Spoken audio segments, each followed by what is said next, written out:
All right, welcome. Today, we're going to look at our own genetic code through a totally fascinating and, yeah, pretty unconventional lens. So for a minute, I want you to just set aside what you learned in biology class, because we're exploring a framework that sees your DNA as nothing less than a cosmic design. Let's see what that really means. So let's just dive right in with a pretty huge question. We all know DNA as the blueprint for our bodies, right? A string of chemical instructions. But what if it's more? Like, way more? What if it's a kind of spiritual text, a story written in a language that actually reflects the entire universe? That's the core idea we're about to unpack. And this quote, I think, just captures it perfectly. It's this idea that, well, we're not just in the universe is actually in us, that every single one of us is a miniature cosmos, carrying the archetypal potential of everything. I mean, that's a huge shift in how you see yourself, isn't it? All right, section 1. You are a cosmic design. The starting point for this whole framework is a really powerful metaphor. The idea that we are all children of the sun. And this isn't just, a nice poetic idea about sunshine. It goes much deeper. Yeah, so this children of the sun thing, it's not just poetry. In this system, the sun actually embodies two fundamental principles. So think of it like this. The sun's light, that's our consciousness, our awareness. And the sun's heat, well, that's our will, that inner fire that gets us up and moving.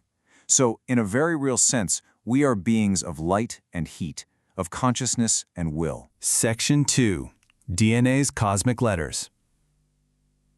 Okay, so you might be wondering, how in the world does this big, grand idea about the sun connect to our actual DNA? Well, this framework proposes a direct link, mapping the 4 chemical letters of our genetic code onto these fundamental cosmic forces. But before we can map the letters, we need one more key concept, the 4 ethers.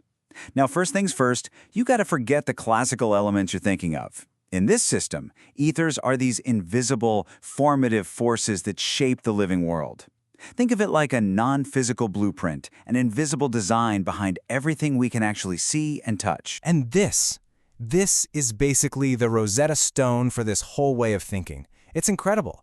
You can see how each DNA base, A, G, C, and T, gets mapped to an element, an ether, and a spiritual quality. So adenine becomes fire, and that's all about will and impulse.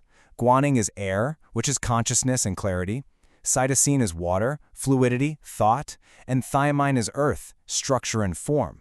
It's like, wow, our DNA isn't just chemistry, it's elemental. Section 3. Life's 3-letter archetypes. Okay, so if A, G, C, and T are the letters, what happens when we start making words? In biology, we call these codons, but in this framework, they carry these profound cosmic values. And here's how that translation works, step by step. It starts with the familiar chemistry. 3 bases make a codon, and that codon calls for a specific amino acid. But then, here's the leap. It goes metaphysical. That amino acid isn't just a building block for a protein, it's seen as the physical manifestation of a cosmic value. An archetype. So what are these big cosmic archetypes? Well, they're known as the transcendentals, truth, beauty, and goodness. And the key idea here is that these aren't just, opinions. They're not subjective. They're seen as real, objective values that are woven into the very fabric of reality. And according to this view, they're the essential spiritual ingredients that make up, well, us. Okay, now check out how this actually plays out. It's kind of wild. A DNA triplet of A's, which codes for the amino acid lysine, is read as a pure expression of goodness. A triplet of G's becomes pure beauty. And then a mix, like ACG, is read as a blend of goodness, truth, and beauty. All of a sudden, your whole genetic code isn't just a manual, it's a unique poem, a story about truth, beauty, and goodness. Section 4. The spiral and the sun. All right, let's zoom out for a sec. We've looked at the letters and the words. Now let's look at the whole structure of DNA itself, that famous double helix and its other parts.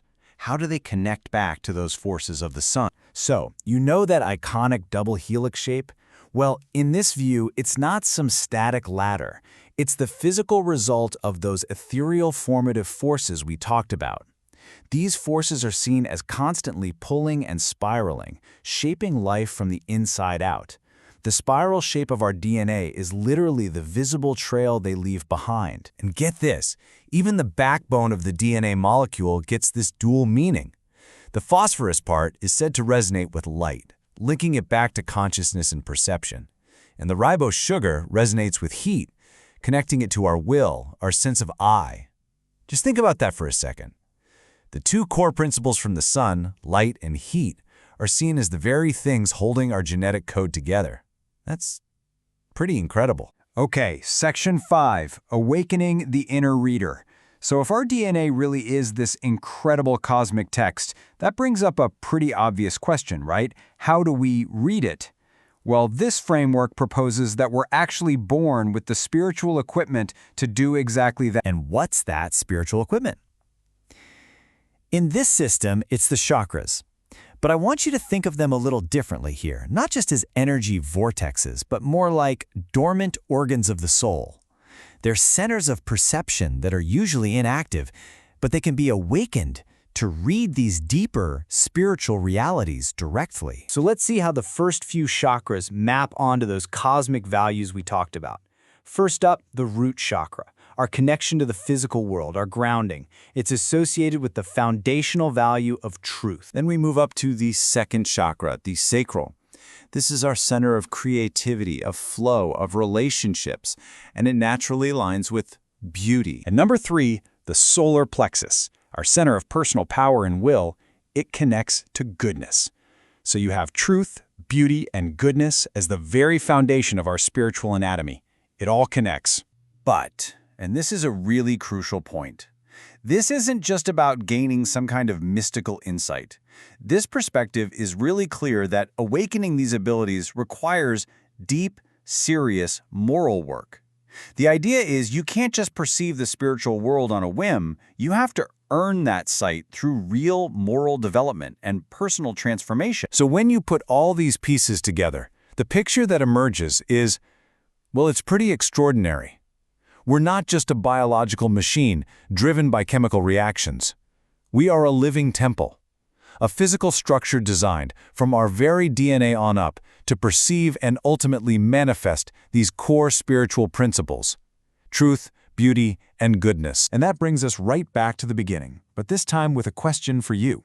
Whether you take all this as literal or as a powerful metaphor, it really makes you think. If your body is a cosmic story written in the very language of your DNA, what story are you choosing to tell with your life? Thanks for diving in with us on The Explainer.